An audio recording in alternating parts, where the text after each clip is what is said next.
بسم الله الرحمن الرحيم وإذ قال إبراهيم رب اجعل هذا البلد آمنا واجنبني وبني أن تعبد الأصنام واجنبني وبني أن نعبد الأصنام رب إنهن أضللن كثيرا من الناس فمن تبعني فإنه مني ومن عصاني فإنك غفور رحيم ربنا إني أسكنت من ذريتي بواد غير ذي زرع عند بيتك المحرم ربنا ليقيموا الصلاة فاجعل أفئدة من الناس تهوي إليهم وارزقهم من الثمرات لعلهم يشكرون ربنا إنك تعلم ما نخفي وما نعلن وما يخفى على الله من شيء في الأرض ولا في السماء الحمد لله الذي وهب لي على الكبر إسماعيل وإسحاق إن ربي لسميع الدعاء رب اجعلني مقيم الصلاة ومن ذريتي ربنا وتقبل دعاء ربنا اغفر لي ولوالدي وللمؤمنين يوم يقوم الحساب صدق اللہ مولانا العظیم۔ سامعین محترم، سورہ ابراہیم قرآن حکیم کی 14ویں سورت ہے اور اس کی چند آیات میں نے آپ کے سامنے تلاوت کی ہے۔ ان آیات میں اللہ رب العزت اپنے برگزیدہ اور محبوب نبی اور پسندیدہ بندے ابراہیم علیہ السلام کا تذکرہ کرتے ہیں اور اس دعا کا ذکر کیا جا رہا ہے جو جناب ابراہیم علیہ السلام نے اپنے رب سے کی، اور آپ اسی بات سے اس چیز کا اندازہ لگا سکتے ہیں کہ اللہ رب العزت کو جناب ابراہیم علیہ السلام سے کس قدر زیادہ محبت تھی کہ اللہ نے جو کائنات کا رب اور خالق ہے، جسے کسی کی حاجت نہیں ہے، وہ اپنے ایک نبی اور اپنے ایک بندے کی دعا کو بھی اس قدر پسند کر رہا ہے کہ آنے والوں کے لیے رہنمائی کا باعث بنا کر اپنی کتاب حکیم کا حصہ بنا دیا گیا ہے۔ اور ہمیں اس حوالے سے یہ تعلیم دی جا رہی ہے کہ جو بندہ بھی اپنے اللہ سے پورے اخلاص کے ساتھ اور اس پر پورا یقین کرتے ہوئے دعا کرتا ہے تو اللہ تعالیٰ نہ صرف اس کی دعا کو رائے گاہ نہیں کرتا بلکہ اس کی دعا کو بہت پسند بھی کرتا ہے۔ اور ابراہیم علیہ السلام کی دعا کی پسند ہونے کا ایک انداز یہ ہے کہ اس کتاب حکیم کا حصہ بنا دیا گیا ان کلمات کو جو جناب ابراہیم علیہ السلام کی زبان سے نکلے، اور قیامت تک ان کلمات کی تلاوت کی جاتی رہے گی، لاکھوں کروڑوں انسان اس کا ذکر کرتے رہیں گے، اور اس طریقے سے اللہ اور اس کے بندے کے درمیان میں جو ایک تعلق اور محبت کا رشتہ تھا اس کے تذکرے ہوتے رہیں گے۔ اب دیکھیے کہ جناب ابراہیم علیہ السلام اپنے اللہ سے دعا کیا کرتے ہیں۔ وَإِذْ قَالَ إِبْرَاهِيمُ،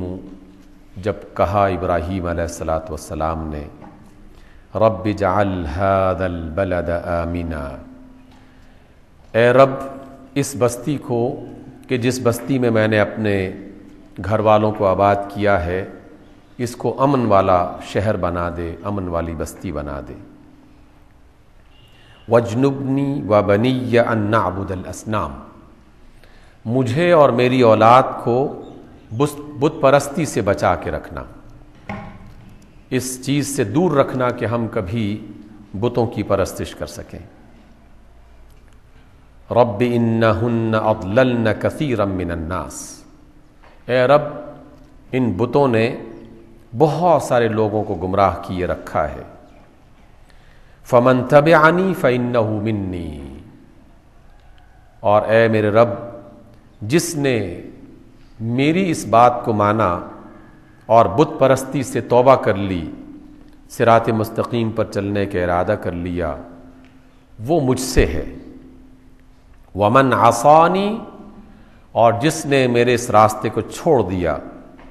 اور بت پرستی کا راستہ اختیار کر لیا، فإنک غفور رحیم، تو یہ معاملہ تیرے حوالے، تیرے سپرد، تو بہت ہی مہربان ہے، تو بہت ہی بخشنے والا ہے،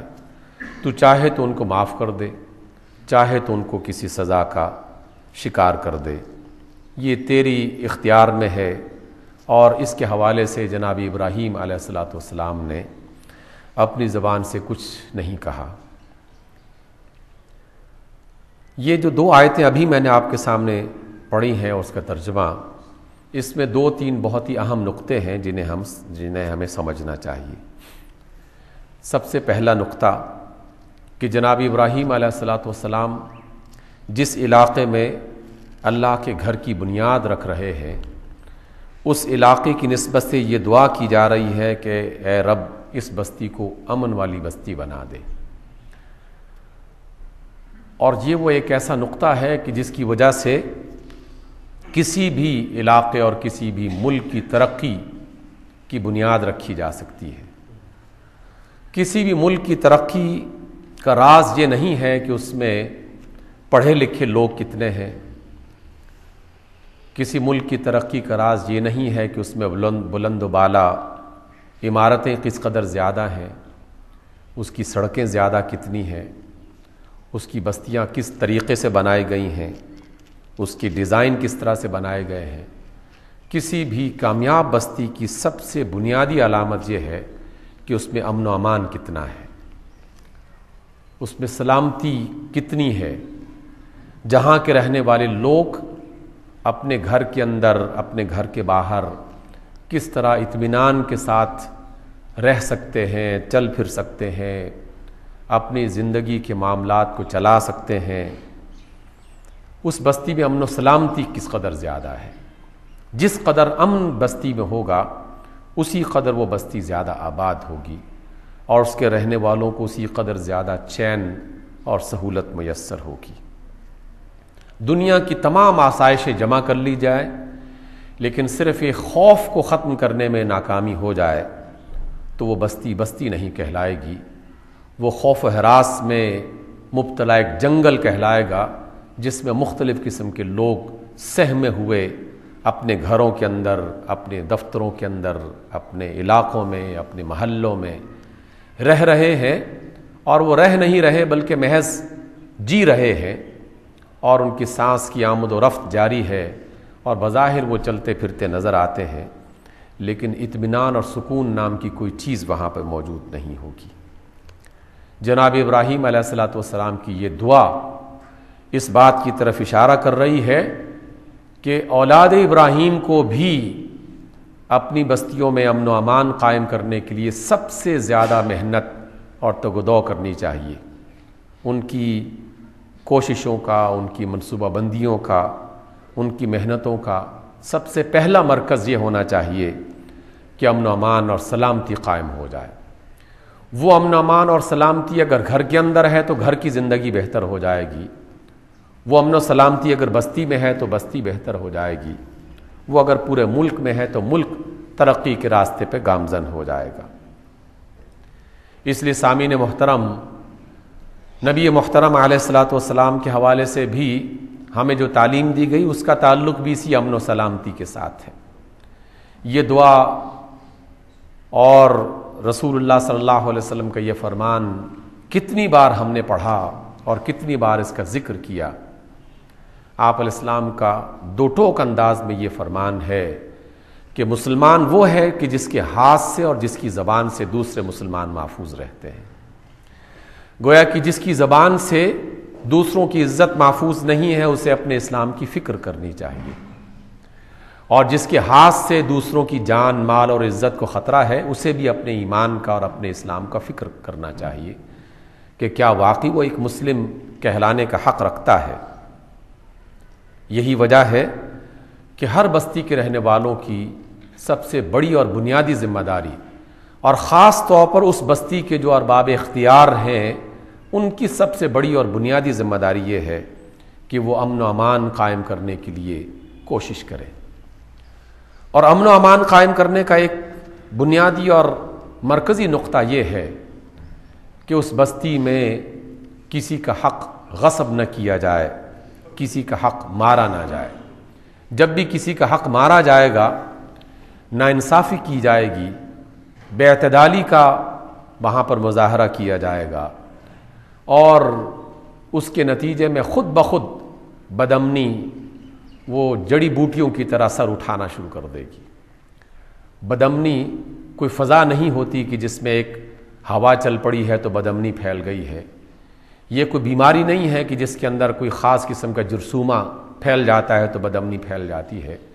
یہ ہمارے مختلف قسم کے طرز عمل کا نتیجہ ہوا کرتا ہے۔ ہمارا طرز عمل اگر عادلانہ ہے، منصفانہ ہے، ہمدردانہ ہے، اور ایک دوسرے کے ساتھ ایثار اور محبت والا ہے تو امن و امان بڑھے گا اور بستی امن کا گہوارہ بنے گی۔ اور اگر ہمارا معاملہ اس کے برعکس ہے، ہر شخص اس بات کی فکر میں لگ جائے کہ میں زیادہ سے زیادہ کس طرح لوٹ سکتا ہوں اور زیادہ سے زیادہ دوسروں کا حق کیسے مار سکتا ہوں، تو یقیناً امن و امان قائم نہیں ہو سکتا۔ یہ جو باقی ادارے ہیں، یہ ادارے تو محض تھوڑا سا سہارا دیا کرتے ہیں۔ اصل امن و امان قائم کرنے کے لیے ادارے کوئی بہت بڑا بنیادی کردار ادا نہیں کرتے۔ بہت بڑا اور بنیادی کردار خود انسانوں کا ہوا کرتا ہے۔ ہم سب مل کر اس میں اپنے اپنے انداز میں اگر اپنا کردار ادا کریں گے تب امن و امان قائم ہوگا۔ آپ میڈیکل سائنس کی کسی بھی ڈاکٹر سے رابطہ کر لیں، کسی بھی علاج معالجہ کرنے والے اور صحت اور بدن کے معاملے میں جو لوگ ایکسپرٹس ہیں، آپ ان کے ساتھ بیٹھیں، مذاکرات کریں، بات چیت کریں۔